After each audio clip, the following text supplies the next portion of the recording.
Informativo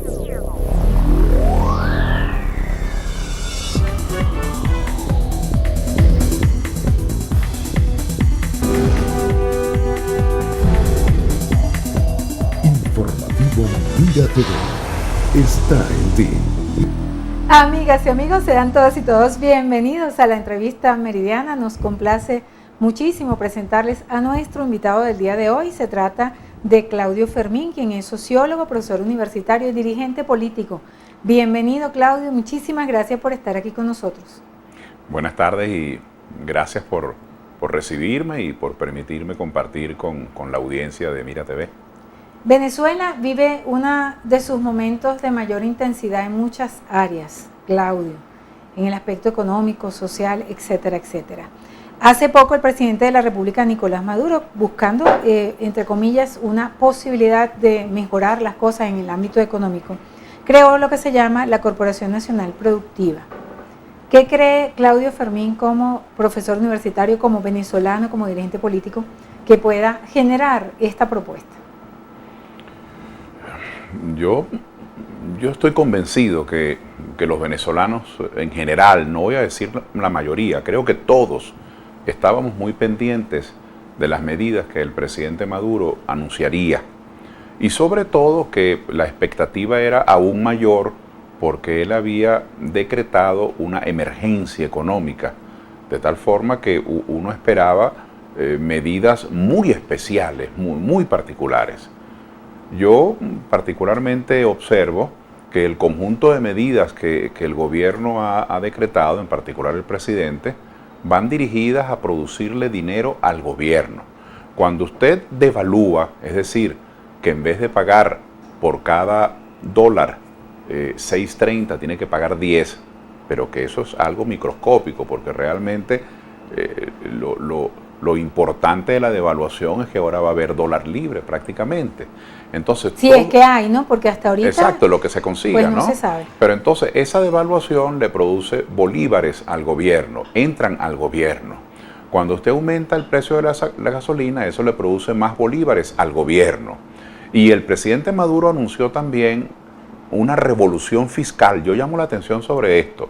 No ha dicho todavía nada, pero anunció una revolución fiscal y eso en criollo quiere decir que van a aumentar los impuestos. Por ejemplo, el IVA sería uno de los impuestos a aumentar, el impuesto sobre la renta. No sé si el impuesto al valor agregado, no sé si el impuesto sobre la renta, no sé si crearán el débito bancario, no sé si pondrán un impuesto para quienes ganen más de determinada cantidad, no sé si pondrán un impuesto para las actividades inmobiliarias, no sé exactamente, Daxi, cuál será el impuesto, pero no tengo duda que esa revolución fiscal que el presidente anunció y que todavía no ha informado en qué consiste, va a ser simplemente un gran chaparrón. Meterle la mano al bolsillo a los venezolanos. Sí, buscar más dinero. Entonces fíjese lo que tienen en común: el aumento de impuestos de la llamada revolución fiscal, el aumento de pago por el precio de la gasolina y el aumento de pago producto de la devaluación, de lo que cuesta un bolívar en relación al dólar. Todas estas medidas, independientemente que sean buenas, regulares, óptimas, esa es otra discusión, pero todas estas medidas van dirigidas a que el gobierno pueda pagar su personal, pueda pagar sus gastos, pueda pagar sus viajes, pueda mantenerse el Estado. Por ejemplo, en el caso del aumento de la gasolina, que es un aumento considerable, aun cuando obviamente sigue siendo una de las gasolinas más baratas del mundo, pero ese no es el punto, como dices tú, Claudio. La inversión que presuntamente el gobierno haría con ese dinero es mantener las misiones. ¿Te parece ese hecho, ese anuncio, algo pertinente en este momento del país? Mire, nadie puede estar en desacuerdo, como yo lo veo, que se ayude al venezolano más necesitado. Nadie puede estar en desacuerdo con eso. Nadie puede estar en desacuerdo con los programas sociales, pero ese no es el punto. El punto es que cómo se va a ofrecer programas sociales, cómo vamos a ofrecer ampliar beneficios cuando no hay dinero. No es posible desarrollar programas sociales de una manera sustentable si la economía está enferma. Lo primero que tenemos que hacer es recuperar la economía. ¿Cómo recuperar esta economía? Por eso yo hubiese esperado, y creo que es lo pertinente y todavía tenemos que seguir presionando, que se dirijan las medidas del gobierno a aumentar la producción. ¿Cómo se aumenta la producción? Incentivando a los productores, dándole beneficios a los productores, ¿Cuál es un beneficio? En este momento, por ejemplo, que no hay medicinas, no hay. Los hipertensos, los diabéticos, los asmáticos, las personas enfermas de cáncer, no consiguen remedios y para muchas otras dolencias. En este momento que no hay alimentos, en este momento que no hay repuestos para automóviles, en este momento que no existen insumos para la agricultura como pesticidas, herbicidas, fertilizantes, que todo eso debería producirse en Venezuela, pero como se ha destruido el aparato productivo. La destrucción de Agropatria, por lo menos en el término de la entonces patria. No queda otro camino que importar. ¿Qué llamo yo incentivar la producción? Bueno, vamos a darle, por ejemplo, exoneración de impuestos por un tiempo a la gente que se dedique a producir estos bienes. Vamos a darle financiamiento, porque usted puede tener el conocimiento, usted puede tener la tecnología, usted puede tener la experiencia, pero en un país donde no solamente el Estado está quebrado, sino los venezolanos se han descapitalizado, es decir, ¿cómo puede la gente dedicarse a producir si no hay programas de financiamiento, si no hay facilidades, si no hay incentivos? Pero aparte de eso, Claudio, me gustaría que me ilustraras en torno a que si un venezolano, por ejemplo, o una persona, un empresario,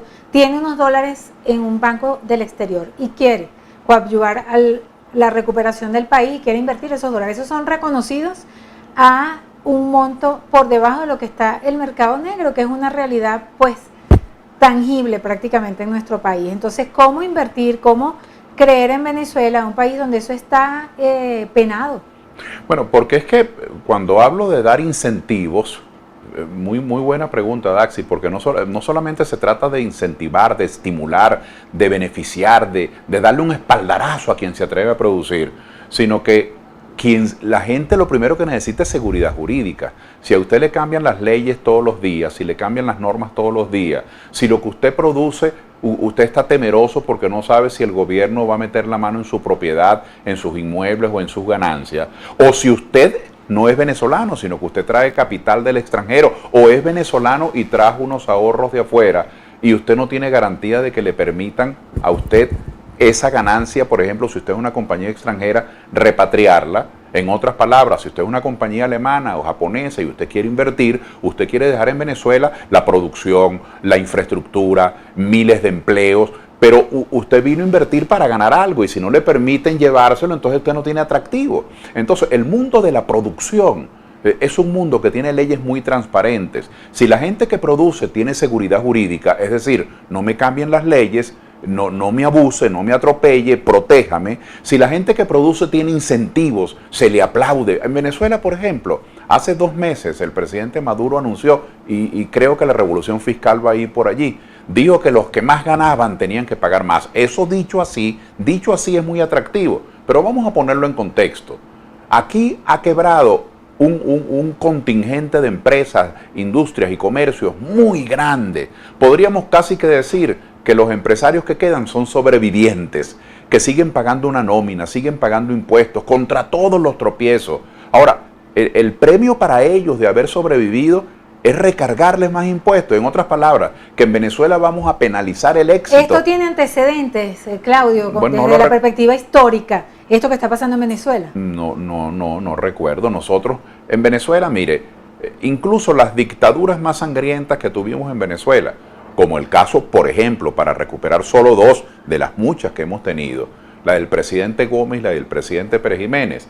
No obstante que fueron regímenes arbitrarios, despóticos y con un saldo muy triste en materia de derechos humanos. Sin embargo, la historia le reconoce al presidente Gómez que unificó el país, que lo pacificó en el sentido que acabó con las montoneras.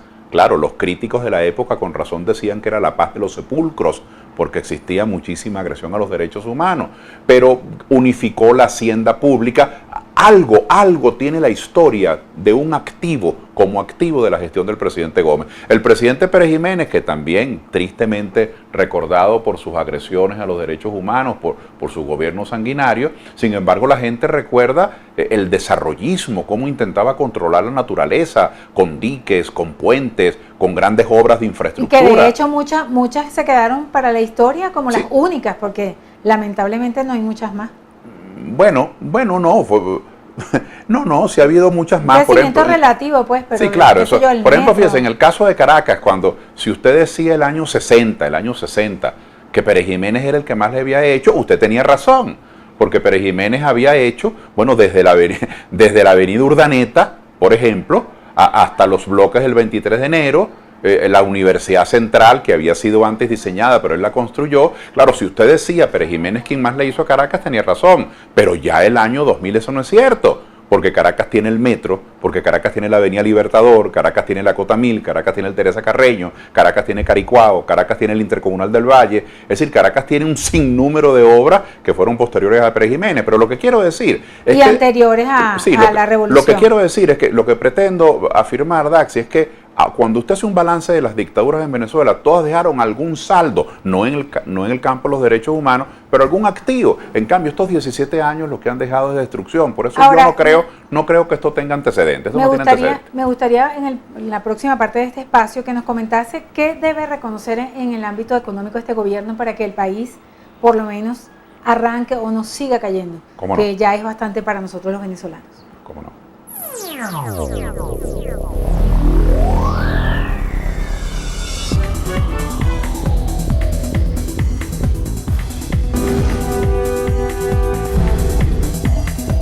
Informativo Mira TV está en ti. Continuamos con nuestro invitado de hoy, el sociólogo Claudio Fermín, profesor universitario y además dirigente político.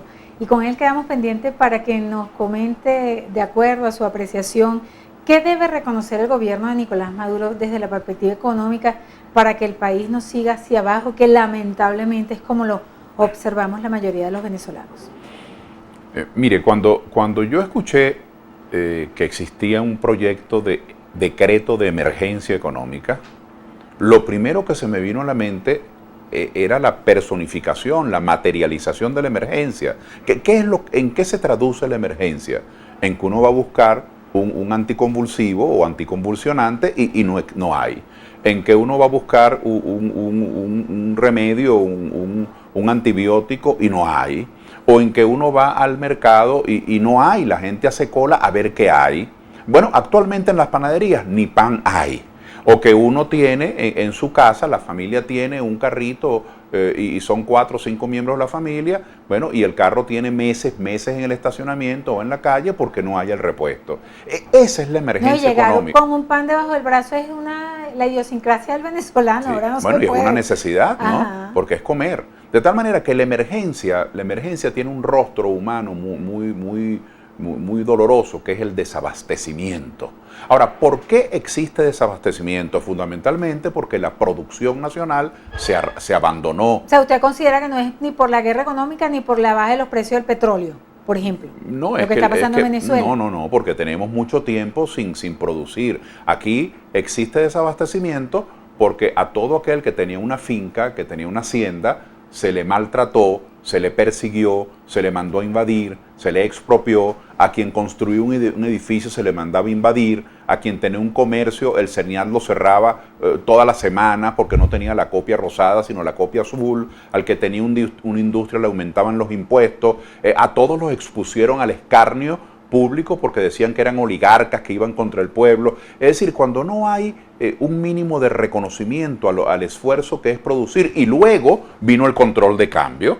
Con el control de cambio que tenemos ya 13, 14 años, ¿qué significa el control de cambio? Que los dólares que se producen por concepto de la venta del petróleo, el petróleo, eso es de 30 millones de venezolanos, pero los dólares que produce la venta de los hidrocarburos los monopoliza el gobierno. Es decir, lo que es de 30 millones de venezolanos, Maduro y 3 funcionarios, ellos dicen para dónde va, cuando debería haber libre acceso al dólar. Sí, ellos son los que controlan cómo dicen y quién les cree que hay una guerra económica. Entonces, ¿eso a qué condujo? Eso condujo a algo realmente insólito y que nos duele mucho a los venezolanos, que el juego se trancó. Porque hoy en Venezuela no se produce casi nada. ¿Y qué hay que hacer entonces? ¿Darle una patada a la mesa? Porque cuando se trancó el juego, ¿cuál es la opción? Digo que está trancado porque no se produce casi nada y la salida que Chávez usaba cuando el dólar se vendía a $100, que era importar, él resolvía la no producción. Paleaba un poco la cosa. Exacto, importando, pero ahora ni hay producción ni hay con qué importar. Entonces, lo primero que tiene que reconocer el presidente Maduro, en mi opinión, es que esta es la emergencia. Ahora, ¿cómo abastecernos? Bueno, lo primero que hay que hacer es acabar con la viajadera de los funcionarios públicos, acabar con los gastos inútiles, acabar con la regaladera. ¿Pero quién controla eso? Bueno, pero supongamos que se puede controlar. Eso es lo primero que tiene que controlar es la conciencia de Maduro, porque él tiene que reconocer que aquí se dilapida mucho dinero. ¿Qué haría yo, para ponerlo en términos directos? Si yo tuviese en estos momentos que dar una opinión y esa opinión fuese tomada en cuenta, yo apartaría dinero haciendo el mayor sacrificio del mundo para que la deuda que se tiene con los proveedores de medicinas, de repuestos, de insumos para la producción agropecuaria y de alimentos se pague. Pero no se ha visto una intención en ese sentido ninguna, ni mucho menos. Porque justamente, ¿por qué no le despachan? Mire, aquí hay miles de personas, González, Martínez, Fonseca, Briceño, Ortega, el pueblo, Velázquez. ¿Qué va a hacer ese pueblo cuando la canasta pero familiar mire, pasa los 100 aquí hay miles de millones personas que traían alimentos, que traían medicinas, que traían repuestos y no pueden traerlas no porque ellos no quieran, sino porque para poderle pagar a las casas en el extranjero que les vendían esos alimentos, esas medicinas y esos repuestos necesitan dólares y el gobierno no se los da. Y tiene el monopolio porque de hecho penalizó la inversión privada. Entonces, acabar con el control de cambio, acabar con el monopolio que el gobierno tiene del dólar, eso es una necesidad. Ahora, ¿qué opina usted del rol? Porque lamentablemente el programa nos queda poco tiempo. De dos roles fundamentales. Uno, el rol de la Asamblea Nacional y otro rol que me parece interesante que usted analice, el rol de Aristóbulo Istúriz en el gobierno central. Bueno, Aristóbulo Istúriz es un empleado del presidente Maduro. Es un secretario del presidente Maduro. El vicepresidente en Venezuela es una denominación pomposa, pero al no ser el vicepresidente electo por el pueblo, sino designado a dedo por el presidente, y lo puede quitar mañana por la tarde, es un secretario de alto nivel. De tal manera que yo no tengo ningún juicio que hacerle porque él lo que hace es cumplir las instrucciones de Maduro. ¿Ni expectativas de ningún tipo de cambio? No tengo ninguna expectativa con el vicepresidente. Ahora, políticamente, ¿por qué lo nombra? Si era gobernador, ¿qué tanto peso puede tener de acuerdo a su opinión? No conozco, no sé, no puedo opinar de lo que no conozco, pero el responsable es Maduro. No le busquemos 5 patas al gato. Este gobierno tiene un responsable. Aquí ni siquiera el Partido Socialista Unido de Venezuela tiene vara alta, ni siquiera esos dirigentes son escuchados, solo que por solidaridad, solo que por una especie de espíritu de cuerpo, siguen respaldando cosas con las que incluso no están de acuerdo en privado. Pero Maduro tiene los elementos y tiene las herramientas para responder a esta emergencia. ¿Y la Asamblea Nacional? Bueno, la Asamblea Nacional, su papel es legislar. Ese es su papel fundamental. En este momento, ¿qué acciones en cualquier cree momento, que debe tomar? La Asamblea Nacional no tiene facultades para gobernar, sino para legislar. Ahora, la Asamblea Nacional ha comenzado a legislar y estamos frente a una situación terrible, que en una sociedad democrática las leyes que decrete la Asamblea Nacional pues sean reconocidas. En la sociedad venezolana hoy, lo que la Asamblea Nacional hasta ahora, al menos hasta ahora, está decretando es desconocido por la Sala Constitucional del Tribunal Supremo. Es decir, 7 abogados. Ahí el juego también está trancado en la Asamblea. Pero por supuesto, por esta razón. 7 abogados que usted no sabe quiénes son ninguno de los 7. 7 abogados que nadie conoce. 7 abogados que fueron puestos mediante movimientos ocultos. Y eso es lo grave. ¿Cómo puede ser eliminada la Sala Constitucional? Bueno, hay que reformar la Constitución. Eso sería una gran reivindicación. Porque esa Constitución, quiero recordar, esa Constitución ha sido objeto en los últimos 16 años de una multimillonaria campaña propagandística que le hizo creer al país que tenía la mejor Constitución del mundo. Eso fue una campaña política que costó millones de millones de dólares. Pero tiene una Sala Constitucional que la pecha. Pero esa Constitución, en el fondo, está diseñada para que se haga lo que se hace hoy. Ahora, todo lo que hace esa Sala Constitucional hoy está previsto en esa Constitución autoritaria, personalista, que trágicamente se votó en el año 99. Un minuto de programa, Claudio. Me gustaría que nos comentes en cuanto a las alternativas que están planteadas en el tapete político de una enmienda constitucional, un referéndum o una renuncia, entre comillas, del presidente Maduro. ¿Qué opinas? Bueno, yo opino que los sectores políticos están demostrando en este momento tan difícil su espíritu democrático, porque lo que uno escucha en la calle es que hay que salir de este gobierno como sea.